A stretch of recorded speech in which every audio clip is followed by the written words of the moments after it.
Bonjour tout le monde, c'est Charles de Montigny pour le Kev GPT Podcast, le podcast où on parle d'intelligence artificielle appliquée que du concret. Cette semaine, on reçoit Olivier Caron-Lisotte, le PDG et le fondateur de Explorer, une firme de consultation en intelligence artificielle. On va discuter, ou on a discuté en fait, de comment l'avènement des modèles de langage, donc les grands modèles de langage, tels que ChatGPT, donc ou le moteur derrière ChatGPT, peut aider les PME à développer des solutions pour 10% du coût il y a même pas quelques années. Donc, comment ces technologies-là ont rendu l'intelligence artificielle possible pour toute entreprise à coût réduit. Si vous avez envie de développer des solutions d'intelligence artificielle autour des grands modèles de langage avec l'API de ChatGPT, contactez-moi, visitez lekevgpt.com et venez prendre rendez-vous avec moi. On va se parler et on va avoir du fun. Et sinon, je vous laisse écouter l'épisode. Allez!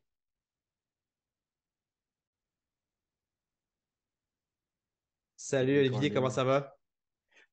Ça va super bien, toi? Ça va bien, merci. J'aimerais ça commencer avec une question directe pour tomber dans l'eau, là, pour tomber directement dans le sujet. Qu'est-ce qui t'a le plus impressionné dans les 6 derniers mois avec tout ce qui arrive en intelligence artificielle?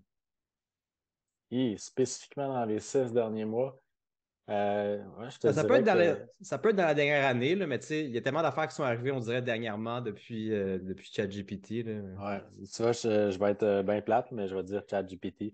Pas tellement à cause de la technologie puis de ce que c'est, parce que tu sais, on utilisait des systèmes un peu similaires, mais parce qu'ils ont réussi à faire puis de le rendre disponible à tout le monde partout. Je pense qu'ils ont quelque chose comme 5 millions d'utilisateurs qui trouvent des use cases pour eux. C'est ça qui m'a le Ouais. plus impressionné. La panoplie de use cases qui est sortie de ça. Tu dis pas trop la technologie, c'est drôle. Justement, durant mon premier podcast, je parlais de comment j'avais quand. Moi, je trouve un des gros leaps qu'il y a eu, ça a été entre, mettons, la version 3, en tout cas, 3-ish là, de l'API de ChatGPT. Pas de ChatGPT, mais je veux dire de GPT-3. Et la version justement 3.5 Turbo Chat, là, qui a été Reinforcement Learning Human Feedback. Euh, T'as pas été impressionné par cette version-là plus que l'autre ou? Ben, c'est sûr que c'est un petit peu impressionnant. Puis de notre côté aussi, on utilise GPT 3.5, GPT 4 pour des use cases différents. Fait que je te dirais que même si GPT 3.5 est moins performant, il est quand même utile dans bien des use cases plus que 3.4, plus que 4, à cause, entre autres, du temps, puis des coûts, puis il y a bien des use cases où ça suffit. Fait que ça, c'est sûr que c'est des technologies impressionnantes, mais moi, ce qui me, je pense que c'est le côté entrepreneur à moi là, qui reste impressionné par le fait qu'ils ont réussi à scaler ça à un niveau qui laisse la gratuité aux gens. On sait que ça coûte cher à rouler Ouais. ces machines-là, là. Ces systèmes-là, c'est énormément cher. Ils ont réussi à laisser la gratuité, puis ils regardent où s'en va les gens, où vont les gens avec ça, qu'est-ce qui est créé. C'est un nouvel écosystème. Fait qu'est-ce que les gens vont créer avec ça? Puis c'est tout cet écosystème-là qui m'impressionne. Là. C'est fou de réussir à commercialiser quelque chose à ce point-là. OpenAI aurait pu être deuxième, aurait pu être troisième, mais ils ont été les premiers à exploiter en quelque sorte de marché inexploité là. Puis en plus, ils persistent à être pas mal dans les meilleurs. On teste plein de large language models, puis ils sont pas juste ceux les plus connus, ils sont encore présentement les meilleurs, ce qui est encore impressionnant aussi. Ouais, c'est ça, tu parles de tous les use cases qui sont sortis de ça. Y a-tu des cas d'utilisation particuliers qui t'ont impressionné ou qui viennent en tête en ce moment que tu as envie de nous jaser, là? Ben, au niveau de ces large language models, il y a beaucoup d'informations pas d'informations, il y a des use cases qui sont utilisés de façon un peu manuelle. Fait que c'est des gens qui ont une tâche à faire, puis ils peuvent aller la faire en ligne sur le ChatGPT ou avec la nouvelle application. Ça, c'est game changer, là. Je veux dire, ils n'ont pas besoin de créer de code ou d'avoir un gros système, juste d'avoir une idée, de l'installer dedans. Puis ces use cases-là, ça va du genre j'ai pris des notes dans un meeting, c'est tout croche, je veux mettre des bullet points là-dessus, c'est quoi les 3 points les plus importants, c'est quoi les action items de ce meeting-là. Fait que ça, c'est des use cases, qu'il y a probablement des outils qui vont sortir de ça, là, où il y en a Ah, déjà, c'est sûr. mais les gens l'utilisent déjà pour ça. Fait que, tu sais, ça rouvre les yeux. Euh, Ah, c'est clair. Moi, je vois ma copine qui travaille en BI, genre analyse d'affaires, à coder un petit peu du SQL, des trucs comme ça, mais t'es pas dans le développement de machine learning. Puis aujourd'hui, ben, au day-to-day, elle va utiliser ChatGPT pour produire un petit peu de code, comme tu dis, synthétiser des meetings, écrire des courriels. Fait que ça a vraiment permis, en fait, à tout le monde d'utiliser. C'est une interface qui a permis à tout le monde d'utiliser l'intelligence artificielle, puis c'est assez fou. ouais. Euh, As-tu des, parce que une autre chose qui est rendue aussi possible, c'est que pour des PME, ils peuvent commencer à utiliser l'intelligence artificielle. Puis après ça, s'ils ont des use cases, des idées qui peuvent découler de là, est-ce que ça est arrivé chez Explorer d'avoir des clients qui sont arrivés avec des use cases qui eux-mêmes pouvaient un petit peu essayer puis qui avaient des idées qui sortaient de là? Ouais, c'est ça. C'est le fait que c'est super accessible, ils peuvent prototyper eux-mêmes. Et qu'il y a des clients qui viennent nous voir, qui nous disent Hey, j'arrive à l'utiliser. Regarde, je monte des prompts pour utiliser ChatGPT pour faire à peu près ce que je veux. Je veux que tu prennes ça puis que tu l'intègres dans mon outil, dans mes opérations, dans mes services internes. Fait que là, nous, on transforme ça, on fait du prompt engineering un peu, on protège Hmm. un peu plus on protège un peu Ouais. le système pour pas qu'il y ait d'injection. Puis on intègre ça à leurs outils. Puis il y a aussi quand même, il y en a toujours eu, mais beaucoup de compagnies qui veulent des nouveaux services ou développer des nouveaux produits qui eux aussi nous contactent pour intégrer ces nouveaux API-là dans leurs outils, dans leurs offres de services. Puis, tu as donné un exemple un peu plus précis, comment c'est transformateur. Là. L'année passée, ça fait donc moins d'un an, quand on avait des clients qui nous arrivaient avec un problème de classification de texte ou sortir certaines informations d'un texte, s'il n'y avait pas d'API existant ou de modèle préentraîné, ce qui était le cas très souvent, il fallait monter une plateforme d'annotation, créer un jeu de données, monter un modèle d'apprentissage machine custom, faire des essais-erreurs pour l'améliorer, changer l'architecture, du data engineering. Toute la pile complète de, d'intelligence artificielle. Il fallait tout passer pour livrer et déployer un outil. Maintenant, avec les Large Language Models, on peut faire littéralement, on atteint les mêmes pas marge d'erreur, l'inverse, la même performance là, Ouais. avec un prompt engineering, avec ce qu'on appelle un one-shot learning, où on lui donne un exemple vraiment complet. On lui dit voici ce que tu vas avoir comme type d'information, voici comment je veux sortir l'information. Maintenant, fais-moi le même travail avec cette nouvelle information-là. Je ne sais pas si tu comprends la pile de technologie puis le nombre d'expertises différents qui n'est plus là, puis que maintenant, ça prend un projet de peut-être 300 heures qui est fait en 30 heures à cause de cette technologie qui est transformatrice-là. Ça change, ça change les choses. Ouais, complètement d'accord avec toi. Là, c'est complètement différent. On est capable aussi. J'ai eu un cas aussi que je pars avec un prompt, ça me donne des bons résultats, ça me permet de créer plus facilement des exemples labelés parce que je mets les exemples dedans, ça me donne des bons résultats, puis quand il y a des petites erreurs, ben, je peux le changer. En tout cas, ça donne beaucoup, beaucoup de vitesse, c'est assez incroyable. Puis comme tu dis, là, c'est dans les cas justement d'analyse de texte 10 fois plus rapide, Ouais.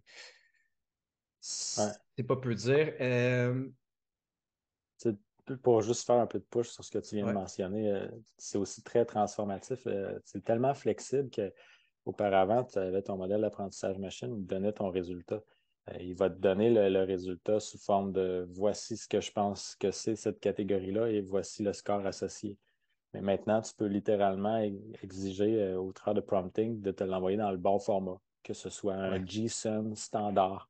Tu sauves encore là une pile de technologies. Là, tu prends le résultat, tu peux juste checker s'il est conforme au format JSON, puis tu l'envoies. Ouais, puis il fait juste lui dire au modèle de faire de faire ce format-là. Non, ça aussi, c'est extrêmement game changer. Avez-vous avez-vous commencé à expérimenter avec des tools pour mettre un peu les gens en contexte? Là, c'est possible maintenant de créer ce qu'ils appellent des outils pour les large language models, donc pour ces modèles-là. Par exemple, au départ, les modèles n'étaient pas très bons à faire des calculs, par exemple, des calculs simples. Fait que tu crées le premier outil, ça a été une calculatrice. Donc, quand le modèle comprend qu'il doit faire un calcul, il va utiliser une calculatrice et ça, c'est. D'après moi, c'est potentiellement là, on va créer des monstres avec ça. Là. Il y a plusieurs exemples qui ont sorti de ça, par exemple avec Hugging, Hugging GPT qui utilisait plein d'autres modèles en fait quand il y en a besoin. C'est quelque chose que tu as déjà exploré, ce genre de technologie-là? Ou? On est en train de regarder à l'interne, mais c'est tellement, tellement récent. On n'a Ah pas ouais, encore de use case précis pour des clients. Il faut se tenir au courant, c'est sûr. Ça a le potentiel d'être aussi très transformatif.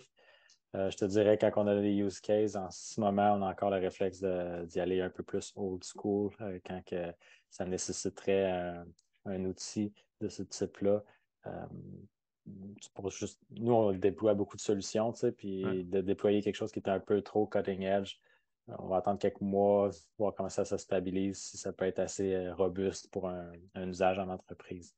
Mais il faut regarder où est-ce que ça s'en va. Effectivement, là, c'est. Ouais, parce que moi, tu sais, tu penses, tu pourrais déployer. En fait, ça crée une interface que n'importe qui pourrait utiliser des modèles de machine learning. Parce que là, tu pourrais avoir développé des API qui sont appelés par ces outils-là. Puis là, tu pourrais avoir un API de classification, un API de prédiction. Tu pourrais demander sors-moi la prédiction que le Canadien gagne ce soir. Puis tu as un modèle qui est différent parce que probablement que le Large Language Model, le GPT-3 ou 3.5 ou 4 ne serait pas capable de prédire qui va gagner ce soir. Un autre modèle plus quantitatif pourrait. Puis les projets juste appeler ce modèle-là, appeler cette route d'API-là. C'est tout un écosystème. Côté Ouais. entrepreneurial, c'est un autre monde qui va se créer, qui est en train de se créer. Euh, c'est super impressionnant, mais tu sais, c'est comme un peu les early, le Bitcoin au début. Ouais. C'est peut-être super intéressant. Si tu mets de l'argent dedans, ça peut payer, mais c'est tellement early que c'est comme s'il y avait plein de crypto-monnaies, tu ne sais pas dans laquelle embarquer.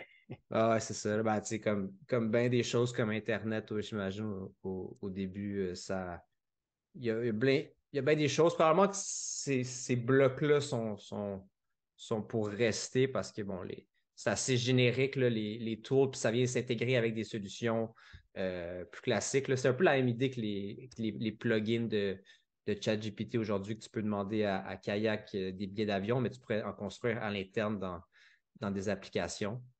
Euh, tu as mentionné plutôt que tu as essayé ou vous avez essayé à l'interne d'autres modèles et que ceux de Polyal fonctionnent encore. C'est lesquels? Celle de Google, celle de Anthropic ou les open source ou toutes ces Beaucoup d'open réponses? source. Ben, c'est sûr que là, on intègre souvent des API qui sont. Par exemple, si on a un client qui est dans la stack Microsoft Azure, euh, on va regarder qu'est-ce qui est possible de faire avec cette stack-là, cet écosystème-là qu'ils connaissent déjà. C'est sûr qu'on utilise souvent ces API-là prioritairement. Des fois, on va comparer pour, par exemple, l'extraction de texte dans une image, les systèmes de Azure avec le text track de AWS, puis on a des subtiles différences. Fait que quand le client n'est pas déjà dans une stack, il n'est pas déjà dans l'écosystème Azure, ben, ça peut valoir la peine de prendre le temps de comparer ça puis de l'envoyer dans l'endroit qui est le plus performant pour son use case à lui.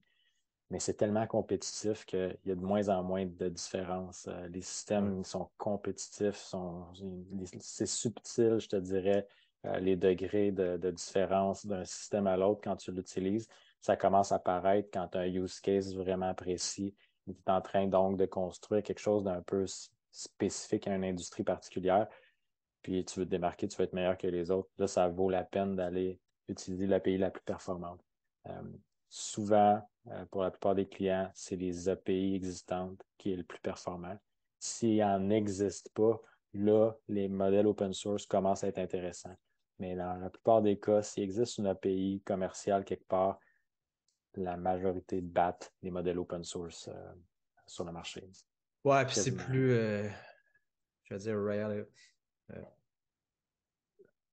ben, ça va toujours marcher là, genre, dans le sens que tu vas te connecter à Google Cloud, ben, tu peux t'attendre que 99,99% du temps, l'API va fonctionner, elle va faire son travail.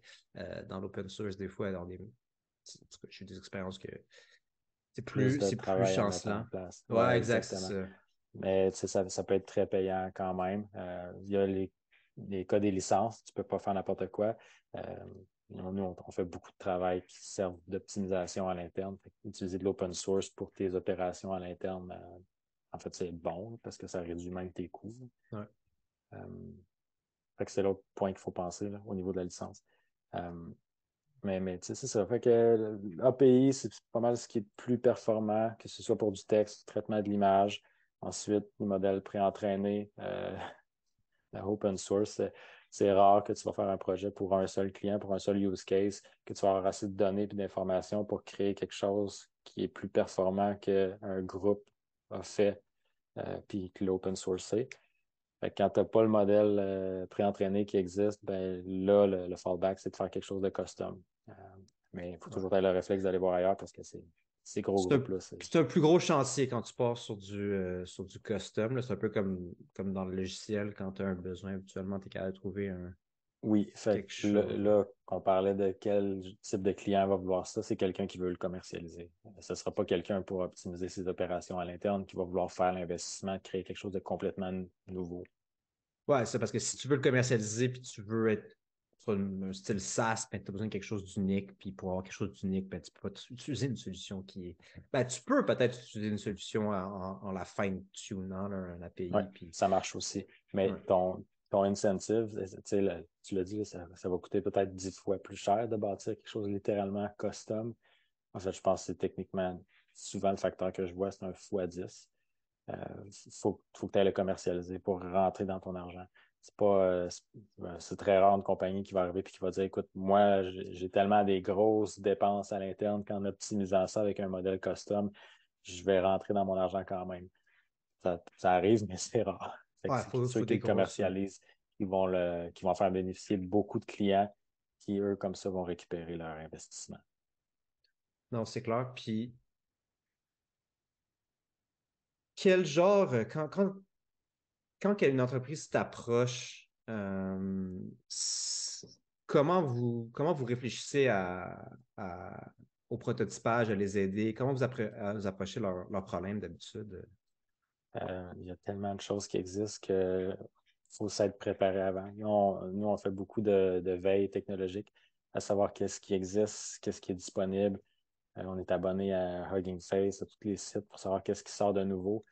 Parce que quand un client nous approche, ben, il a déjà son idée de projet, il a son besoin, puis si on veut bien y répondre, il faut savoir qu'est-ce qui existe, qui est proche, qui peut utiliser rapidement. Euh, Si un client vient nous voir, nous, une compagnie de service, ben, il faut s'attendre à ce qu'il aille voir plusieurs compagnies de service.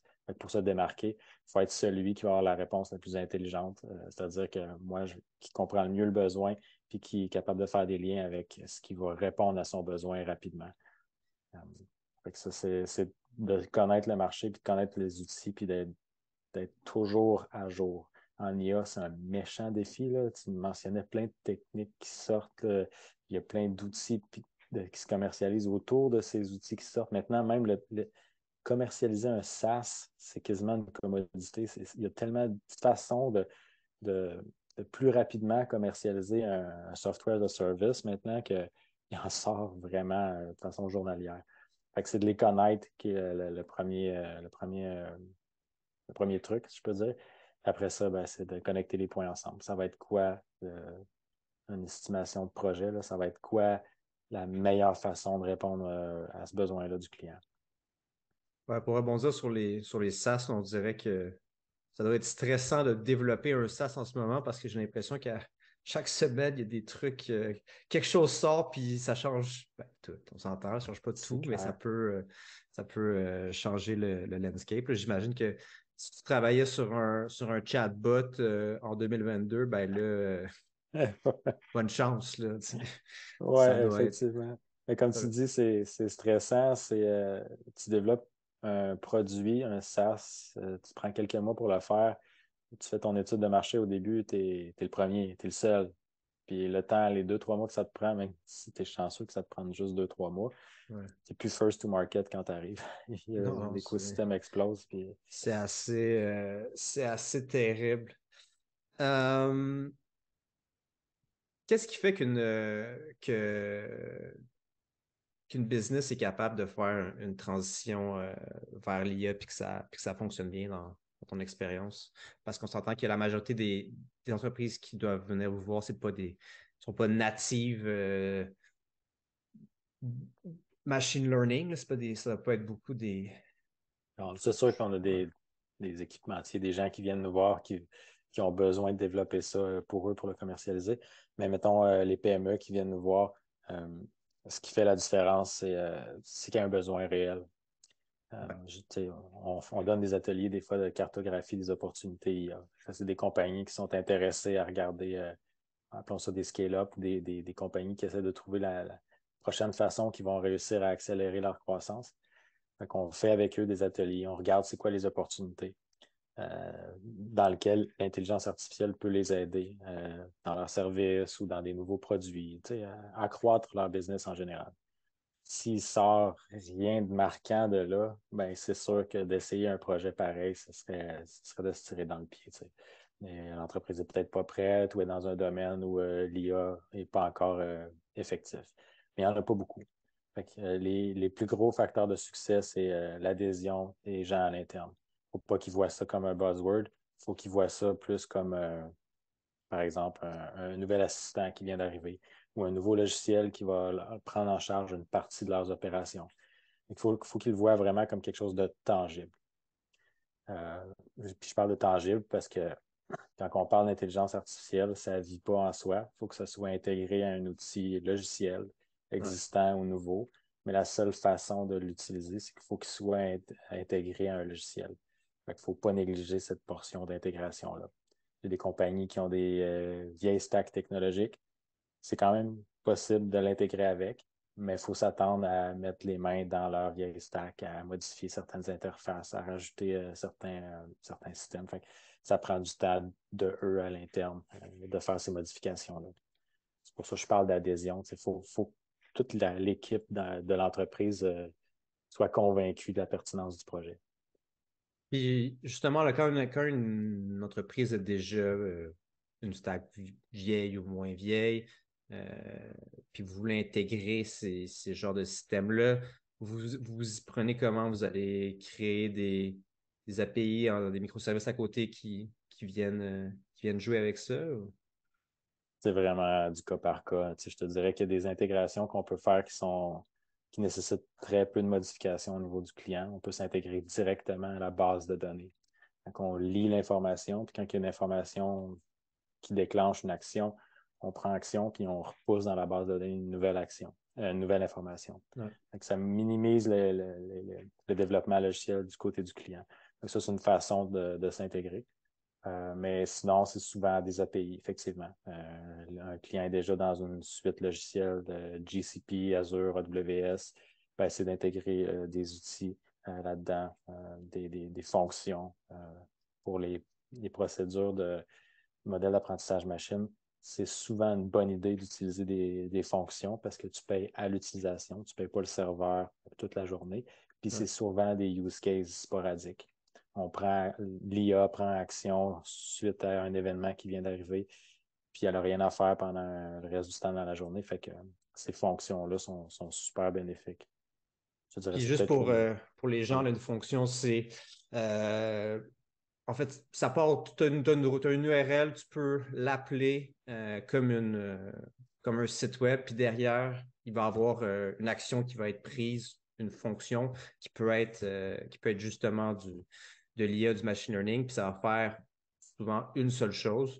Et tu peux créer des grosses infrastructures, des grosses architectures avec beaucoup de fonctions ou si tu as un besoin, par exemple, ça pourrait être de prédire la demande pour le lendemain. Tous les jours à minuit, tu as cette fonction qui roule, ça prend une demi-heure. Puis comme Olivier dit, ça prend une demi-heure, ça utilise une demi-heure de serveur. Puis à la fin, ben, ça te coûte zéro pour les 23 autres heures et demie. C'est exactement ça. Fait que, le seul vraiment avantage, c'est de ne pas avoir à payer le reste du temps. Et puis le fait que euh, c'est quoi scalability en français? Le fait que La mise à l'échelle, tu peux ouais, ouais, grossir ouais. le système. Exact. Le système peut grossir rapidement s'il y a plusieurs demandes qui se font de façon parallèle. Ouais, c'est clair, c'est clair. Euh, As-tu l'impression que, j'en parlais dans mon dernier épisode de podcast, que pour certaines entreprises ou certains, si tu n'as pas encore fait ta transition numérique, si ça commence à être un peu tard, qu'est-ce que tu penses qui va arriver à ces joueurs-là qui sont un peu encore, qui prennent de plus en plus de retard, là? Ouais, écoute, il y a des gens qui sont hautement pessimistes avec ça. Il y en a vraiment beaucoup qui sont pessimistes. Moi, je pense que la première étape, c'est que ces gens-là doivent être au courant, doivent comprendre qu'ils ont un retard, puis de l'accepter. Parce que d'accepter qu'ils doivent soit prendre action, soit dire qu'ils vont partir avec un petit retard. C'est Puis, c'est les étapes du deuil, là. Tu commences ouais, par non, pas tout à fait. l'accepter. Écoute, je suis pas dans le pessimisme. Puis, je veux pas non plus être trop dans l'optimisme, mais pour vrai, quand tu as beaucoup de compagnies qui sont en retard comme ça, c'est une opportunité de marché pour d'autres compagnies qui offrent des produits, des services, des outils de migration.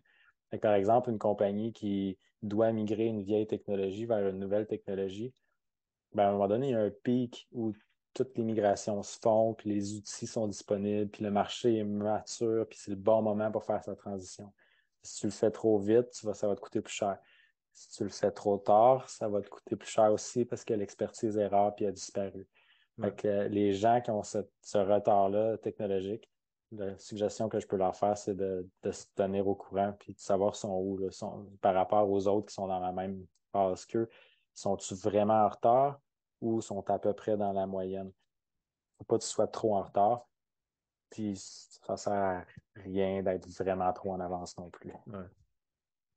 As-tu, un peu dans la même veine, là, mais as-tu l'impression que les grandes entreprises, tu sais, dans la dernière gros changement technologique vers Internet, quand on regarde aujourd'hui les grosses entreprises autour de S&P 500, c'est des entreprises qui n'existaient pas au début des années 90 pour la plupart, là, bon, mis à part peut-être Microsoft, Apple, mais ça reste des entreprises qui étaient très tech même à ce moment-là.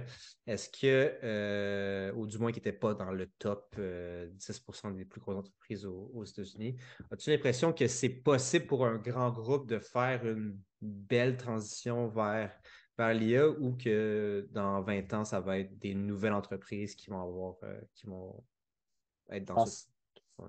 ouais, je pense que c'est possible. Tu sais, c'est vraiment une question d'avoir le désir de le faire.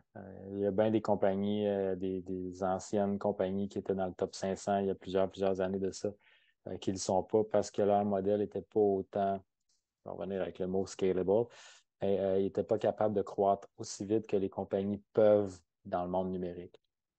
Ça, c'est un gros avantage pour les compagnies qui sont nées dans le monde numérique, c'est que la capacité de s'étendre puis de grandir était différente.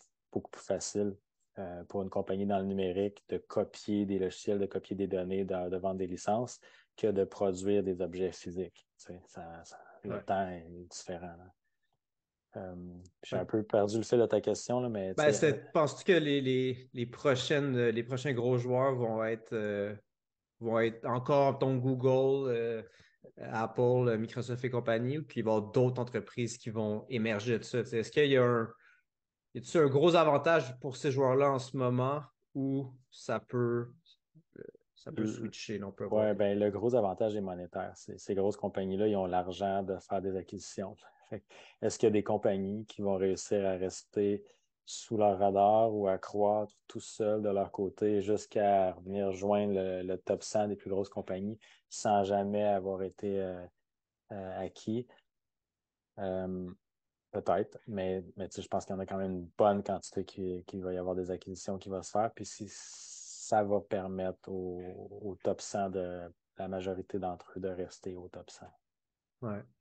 Tu penses que ces entreprises-là, pense qu'il va y avoir plus de valeur dans. Est-ce que l'IA, le modèle un peu d'OpenAI, c'est un modèle un peu comme une pétrolière, là, dans le sens que tu, tu donnes pas de la matière première, mais un peu là, pour d'autres entreprises, puis qu'il va y avoir des plus grosses entreprises qui vont se bâtir sur ce modèle-là?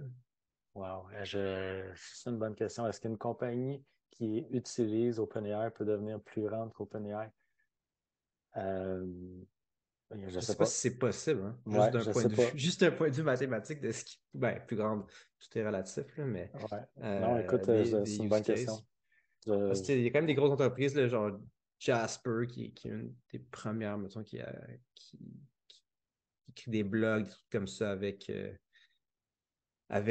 OpenAI, il y en a beaucoup, là, puis c'est un peu ce que Sam Altman disait, là, que les prochains gros joueurs vont être des modèles intermédiaires ou fine-tunés, mettons, là, sur les technologies, puis qui vont prendre avantage de ça dans des verticales spécifiques. Après ça, est-ce que ça va être plus gros que les joueurs en dessous?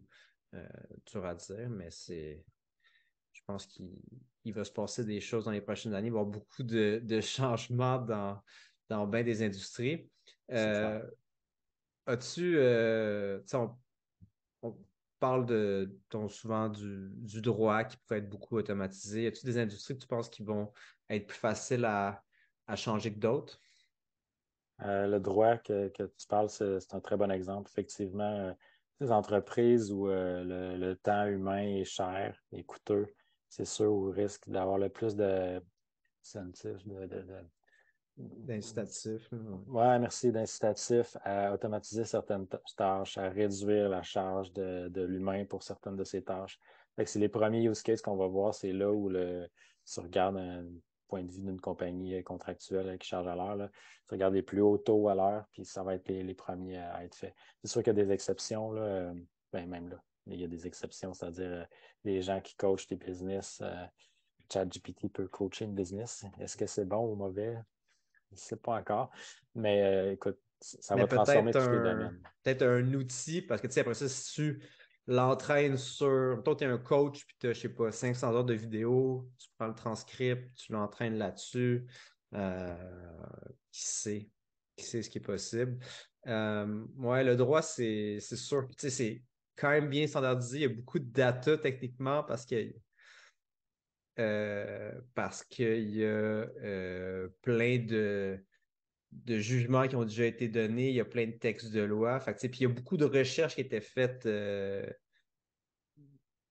dire manuellement, là, mais tu sais, faites par des stagiaires. Ouais. Euh, ouais, j'ai hâte de voir. Même moi, j'ai créé un NDA avec ChatGPT. J'en ai pris une coupe, j'ai mis ça là-dedans, puis Ouais. ça Mais tu fait. vois, le use case que je vois le plus souvent, c'est les compagnies des avocats eux-mêmes qui vont optimiser leurs coûts, puis leurs charges, puis optimiser leur marge Ouais, à eux. Fait que c'est pas les clients qui vont remplacer leur avocat en faisant des NDA. Ils vont le faire, c'est sûr. Mais ce que je ouais, vois le plus souvent, c'est les firmes d'avocats qui viennent nous voir, qui nous demandent d'automatiser des portions. Tu parlais de chercher certaines informations dans une pile de documents. C'est un use case qu'on a une fois de temps en temps. Puis dans le domaine des avocats, ça va être par exemple, on a un type de service qu'on offre, on reçoit une pile de documents, il faut filtrer ça, il faut sortir certaines informations de ça.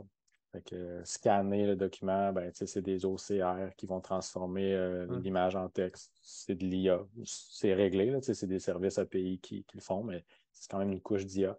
Interpréter ça comme il faut, à savoir le texte, est-tu bon, est-tu pas bon, le degré de confiance hein, quand tu as lu, c'est-tu bon, c'est-tu pas bon, ben, c'est un peu de la science des données, puis d'expertise IA de le prendre. Puis après ça, d'extirper le texte. C'est deux colonnes, c'est un texte en deux colonnes. Fait que comment je regroupe les textes pour être sûr que la cohésion des phrases demeure.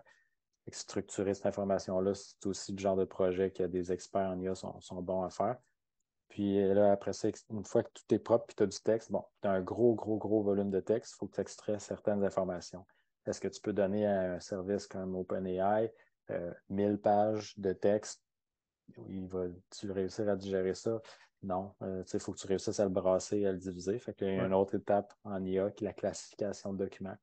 Tu as lu 1000 pages, mais là, tu sais que les 7 premiers sont dans un seul document de tel type, puis que la page suivante, c'est un autre document qui démarre. Fait que comment tout séparer ça en morceaux correctement. Puis ensuite, une fois que c'est classé, ben, tu sais pour tel type de document, quelle information tu dois extraire. Fait que tu ne fais pas une recherche at large de tout type d'information pour chaque document. Tu vas spécialiser ta recherche par type de document. Mais là, fait que tu comprends, il y a comme plein d'étages je pense que tu le comprends très bien, mais je dis ça pour les autres, Ouais. de recherche en intelligence artificielle qui sont mis ensemble. Puis un des défis, bien, étant donné qu'on divise le problème, à chaque fois qu'on prend une décision, par exemple, ces 7 pages-là, c'est un document, puis les autres, c'est un autre type de document. Bien, si tu introduis une erreur, bien, ça veut dire qu'après, quand tu es en train d'extraire sur ce document-là, en pensant que c'est une certaine classe, tout n'est pas bon. Fait que tu as Ouais. induit une erreur.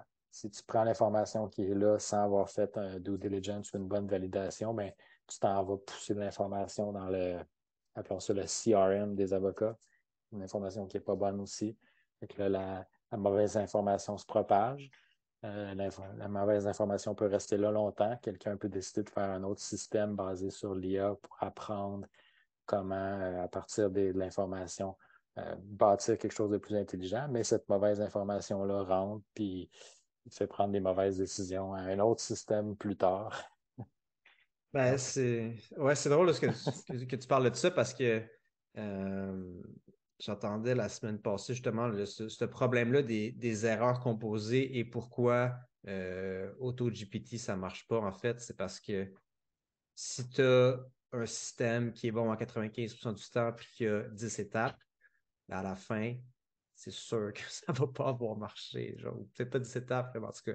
Ça pour dire que Ton si erreur se multiplie. ben oui, il y a un compounding, là, erreur composée, je ne suis pas sûr que c'est exactement ça, mais c'est l'idée un peu que pour être capable d'avoir un assistant virtuel qui pourrait faire, je ne sais pas, une tâche avec une centaine d'étapes, ben, il faudrait qu'il soit précis à 99,99999. Là, sinon, c'est certain qu'il va y avoir des erreurs. Puis comme tu dis, ça va être propagé dans tout le reste de la job et potentiellement dans d'autres systèmes. Puis comme tu dis, l'exemple que tu donnais, ça commence à être terrible parce que c'est rempli dans d'autres bases de données puis dans d'autres modèles possiblement. Là, Ouais. mais C'est un ouais. peu ça l'expertise qu'on amène, nous, les experts IA, c'est d'être capable de faire progresser le degré de confiance à chaque étape, puis de bien le calculer.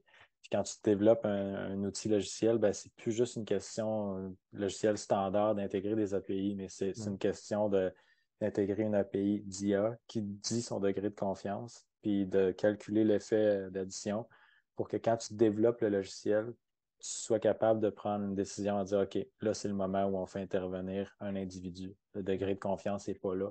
On modifie le logiciel pour que, dans certains cas, une question qui est posée à l'utilisateur, on s'excuse de ne pas avoir réussi à automatiser sa tâche à 100%, mais on lui demande d'intervenir, prendre une action.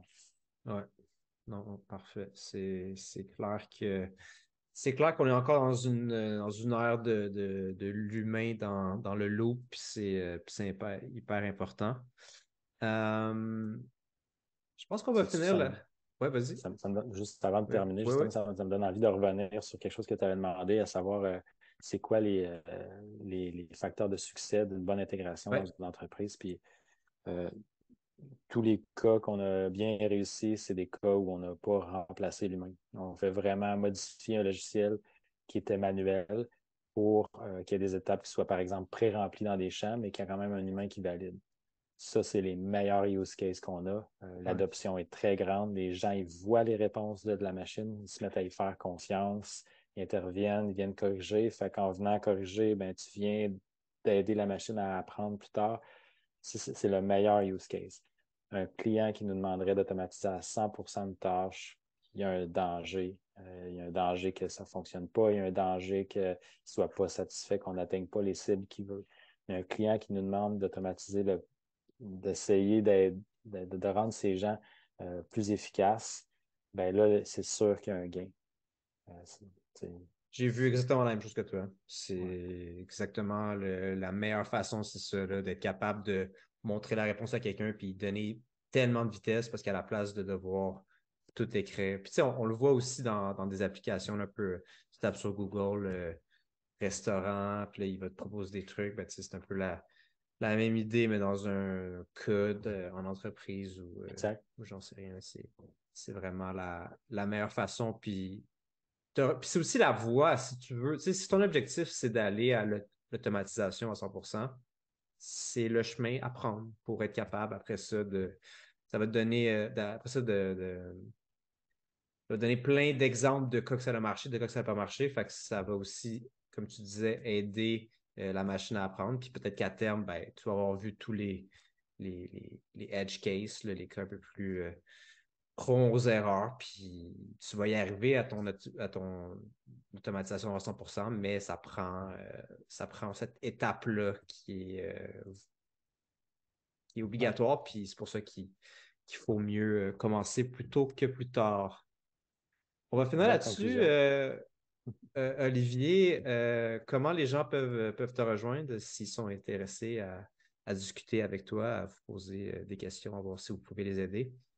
Ah, écoute, on est disponible par téléphone, par courriel, sur notre site web, xplor.ai. Mon calendrier est là, celui de mes collègues aussi. Super, ça va être dans Ouais. les notes du podcast. Écoute, ça a fait super plaisir de t'avoir pour ce deuxième épisode du Cab GPT Podcast et ben, on se reparle bientôt. Merci, Charles. Un plaisir de revenir. Vous avez écouté l'épisode avec Olivier Caron-Lisotte. Si ça vous a donné envie de développer une solution, donc une application ou une API pour intégrer à vos services dans votre entreprise, n'hésitez pas à me contacter au kebgpt.com. Vous pouvez prendre rendez-vous avec moi sur le site web. Sinon, si vous avez envie de rester informé sur comment l'intelligence artificielle appliquée peut changer nos entreprises et changer nos vies, n'hésitez pas à vous abonner et à rester informé du podcast qui sort tous les mercredis. Donc, je vous dis à bientôt.